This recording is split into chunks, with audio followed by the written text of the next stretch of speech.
In this video, we will take up practice solving quadratic word problems homework sheet. So the first question is pretty straightforward. What is the height of the deck? So let t equal 0.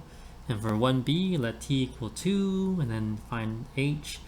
C, we're basically going back to the max-min problem. Yeah, C and D is basically that max-min situation.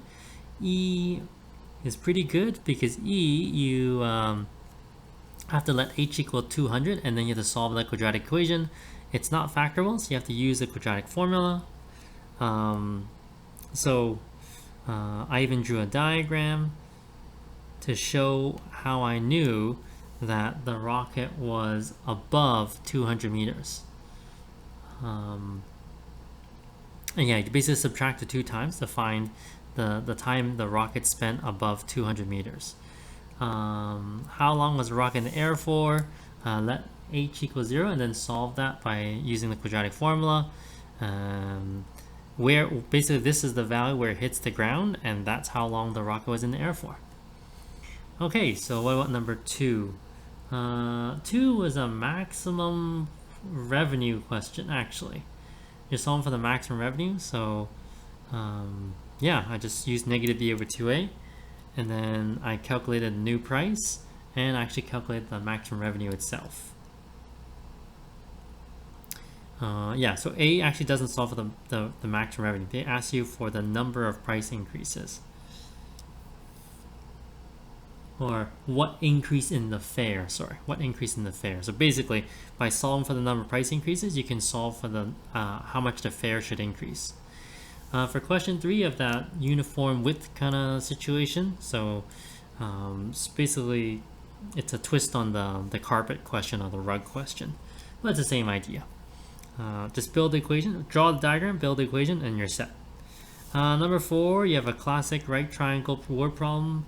So use the Pythagorean theorem and then solve that quadratic equation. This one's factorable. Reject because dimensions must be positive.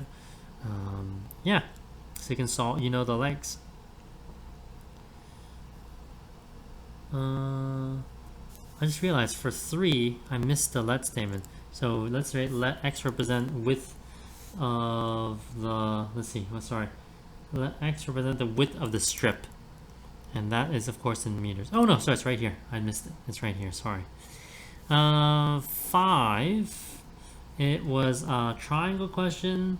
So area of the triangle is base times height divided by 2. So bam, bam, bam. Once you build the equation, solve it, and you're set.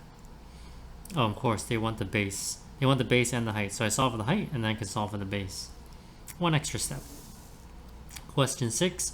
So basically you have some 4 consecutive integers. Wow. So I built this equation. Your equation may look different if you let x represent another of the 4 integers. So I let x represent the second smallest integer. So I follow along. I solve for the second smallest integer, and then there are 2 possible sets. So there's no rejecting going on because integers are positive and negative. Okay, 7. Oh, this is a classic rectangle question. You have the area, bam, bam, bam. Solve it. This was factorable, and once you solve it, you know the dimensions. Okay, so that was basically your homework on practice solving quadratic word problems.